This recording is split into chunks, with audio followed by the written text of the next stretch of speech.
Hi hello everyone, welcome back to my YouTube channel.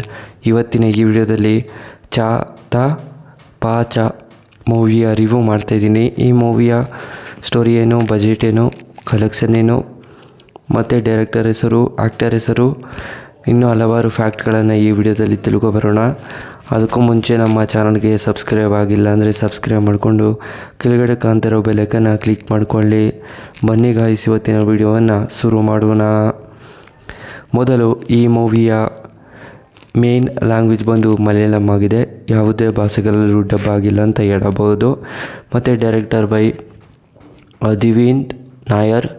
ಹಾಗೆಯೇ running time ಒಂದು 134 ನಿಮಿಷಗಳ ಕಾಲ ಈ ಮೂವಿಯನ್ನು ತುಂಬ ಅದ್ಭುತವಾಗಿ ಕೊಟ್ಟಿದ್ದಾರೆ ಅಂತ ಹೇಳಬಹುದು. ಮತ್ತು ಈ ಮೂವಿಯಲ್ಲಿ ಯಾರ್ಯಾರು ನಟ ನಟಿಯರು ಇದ್ದಾರೆ ಅನ್ನೋದನ್ನು ನೋಡಿದ್ರೆ, ಮೊದಲು ಅರ್ಜುನ್ ಅಶೋಕನ್, ರೋಷನ್, ಮಿತಿ, ವಿಶಾಲ್, ಇನ್ನೂ ಹಲವಾರು ಆ್ಯಕ್ಟರ್ಸ್ಗಳು ಈ ಮೂವಿಯಲ್ಲಿ ನಟನೆ ಮಾಡಿದ್ದಾರೆ ಅಂತ ಹೇಳಬಹುದು.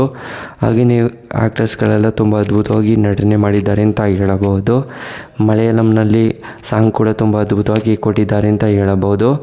ಹಾಗೆಯೇ ಈ ಮೂವಿಯ ಬಿಡುಗಡೆಯಾಗಿದ್ದ ದಿನಾಂಕ ಜನವರಿ 22, 2026 ಬಿಡುಗಡೆ ಆಗಿರುವಂತಹ ಸಿನಿಮಾವಾಗಿದೆ ಅಂತಲೂ ಕೂಡ ಹೇಳಬಹುದು. ಮತ್ತು ಈ ಮೂವಿಯ production company real world entertainments. ಹಾಗೆಯೇ ಈ ಮೂವಿಯಲ್ಲಿ ತುಂಬ ಅದ್ಭುತವಾಗಿ ಆ್ಯಕ್ಟಿಂಗನ್ನು ಮಾಡಿದ್ದಾರೆ. ಹಾಗೆಯೇ ಡೈರೆಕ್ಟರ್ ಆಗಿರ್ಬೋದು, ಪ್ರೊಡ್ಯೂಸರ್ ಆಗಿರ್ಬೋದು, ಮತ್ತು ಇನ್ನೂ ಹಲವಾರು ಒಂದು ಪ್ರೊಡಕ್ಟ್ಸ್ಗಳನ್ನು ತುಂಬ ಅದ್ಭುತವಾಗಿ ಕೊಟ್ಟಿದ್ದಾರೆ ಈ ಮೂವಿಗಂತೂ. ಹಾಗೆಯೇ ಎಲ್ಲರೂ ಕೂಡ ಇಷ್ಟಪಡುವಂಥ ಸಿನಿಮಾವಾಗಿದೆ ಅಂತಲೂ ಕೂಡ ಹೇಳಬಹುದು. ಹಾಗೆಯೇ ಮಲಯಾಳಂನಲ್ಲಿ ಸಾಂಗ್ ಕೂಡ ಸೂಪರ್ ಹಿಟ್ ಆಗಿದೆ. ಮತ್ತು ಅರ್ಜುನ್ ಅಶೋಕನ್ ಅವರು ಹೀರೋ ಕ್ಯಾರೆಕ್ಟರ್ನ ಪ್ಲೇ ಮಾಡಿದ್ದು ತುಂಬ ಅದ್ಭುತವಾಗಿ ನಟನೆ ಮಾಡಿದ್ದಾರೆ. ಹಾಗೆಯೇ ಈ ಮೂವಿಯ ಒಂದನೇ ಸ್ಟೋರಿ ಹೇಳಿದ್ರೆ, ಆರಿಫ್ ಅನ್ನೋ ವ್ಯಕ್ತಿ ಇರ್ತಾರೆ. ಆರಿಫ್ಗೆ ಅವನು ಒಂದು ದೊಡ್ಡ ಟೀಮ್ ಲೀಡರ್ ಅಂತಲೇ ಹೇಳ್ಬೋದು. ಆರಿಫು ಒಂದು ಗ್ಯಾಂಗ್ಸ್ಟರ್ ಆಗಬೇಕು ಅಂತ ತುಂಬ ಆಸೆ ಇರ್ತಾರೆ. ಆದರೆ ಆರಿಫ್ಗೆ ಸುಮಾರು ಜನ ಬ್ಯಾಕ್ಗ್ರೌಂಡ್ ಕೂಡ ಇರುತ್ತೆ, ಮತ್ತು ಅವನಿಗೆ ತುಂಬ ಹಣಕಾಸು ಕೂಡ ಇರುತ್ತೆ ಅಂತಲೇ ಹೇಳ್ಬೋದು. ಮತ್ತು ಆರಿಫ್ ಏನು ಮಾಡ್ತಾನೆ ಅಂದರೆ, ಒಂದು ಟೀಮನ್ನು ಕಟ್ಕೊಂಡು ಅಲ್ಲೇ ಒಂದು ಕಾಲೇಜಲ್ಲಿ ಒಂದು ಫೈಟಿಂಗ್ ಕ್ಲಬ್ಬನ್ನು ನಡೆಸ್ತಾರೆ. ಆ ಫೈಟಿಂಗ್ ಕ್ಲಬ್ಬಲ್ಲಿ ಯಾರು ಗೆಲ್ತಾರೆ ಅವ್ರಿಗೆ ಇಷ್ಟು ದುಡ್ಡು ಅಂತ ಹೇಳಿ ಅಮೌಂಟನ್ನು ಕೊಡ್ತಿರ್ತಾರೆ. ಅದರಲ್ಲಿ ಏನು ಮಾಡ್ತಾರೆ ಅಂದರೆ, ಕೆಲವು ದಿನಗಳ ನಂತರ ಆ ಫೈಟಿಂಗ್ ಕ್ಲಬ್ಬಲ್ಲಿ ತುಂಬ ಜನ ಟ್ರೈನಿಂಗನ್ನೇ ಸೇರಿಕೊಂಡು ಸುಮಾರು ಜನನೂ ಕೂಡ ಒಂದು ಹಾಸ್ಪಿಟ್ಲಿಗೂ ಕೂಡ ಸೇರ್ಕೋತಾರೆ ಅಂತಲೇ ಹೇಳ್ಬೋದು. ಏಕೆಂದರೆ ಅಲ್ಲಿ ಹೊಡೆತದಿಂದ ತಡಿನಾರದೆ ಹಾಸ್ಪಿಟ್ಲಿಗೂ ಕೂಡ ಹೊರಟೋಗ್ತಾರೆ.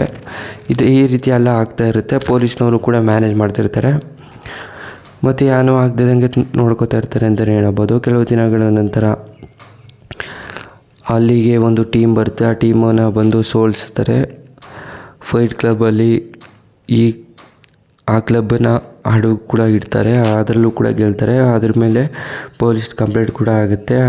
ಈ ರೀತಿ ಎಲ್ಲ ಜೂಜಾಡ್ತಾ ಇದ್ದಾರೆ ಅಂತ ಹೇಳಿ ಅಲ್ಲಿ ಮೇಲೆ ಕಂಪ್ಲೇಂಟನ್ನು ಆಗಿ ಸುಮಾರು ವಿಚಾರಗಳು ನಡೆಯೋಕ್ಕೆ ಸ್ಟಾರ್ಟ್ ಆಗ್ತವೆ. ಅದರಲ್ಲಿ ಏನೇನೆಲ್ಲ ಆಗುತ್ತೆ ಮತ್ತು ಅದರಿಂದ ಹೊರಗಡೆ ಬರ್ತಾರೋ ಇಲ್ವೋ, ಮತ್ತು ಅವರ ಮ್ಯಾಚು ಮತ್ತೆ ಸ್ಟಾರ್ಟ್ ಆಗುತ್ತಾ, ಮತ್ತು ಮ್ಯಾಚ್ ಸ್ಟಾರ್ಟಾಗಿ ಅವರಿಬ್ಬರ ನಡುವೆ ಒಂದು ಕಾಂಪಿಟೇಷನ್ ಕ್ರಿಯೇಟ್ ಮಾಡಿ ಅಲ್ಲಿ ಒಂದು ಟೂರ್ನಿಮೆಂಟ್ ಕೂಡ ಆಡಿಸ್ತಾರೆ. ಅದು ಗೆದ್ದ ಮೇಲೆ ಅವರಿಗೆ ಕ್ಲಬ್ ಕೂಡ ಸಿಗುತ್ತೆ. ಹಾಗೆಯೇ ಸ್ಟೋರಿನೂ ಕೂಡ ಎಂಡ್ ಆಗುತ್ತೆ. ಸ್ಟೋರಿ ನಿಮಗೆ ಇಷ್ಟವಾದರೆ ಶೇರ್ ಮಾಡಿ, ಲೈಕ್ ಮಾಡಿ. Thanks for watching.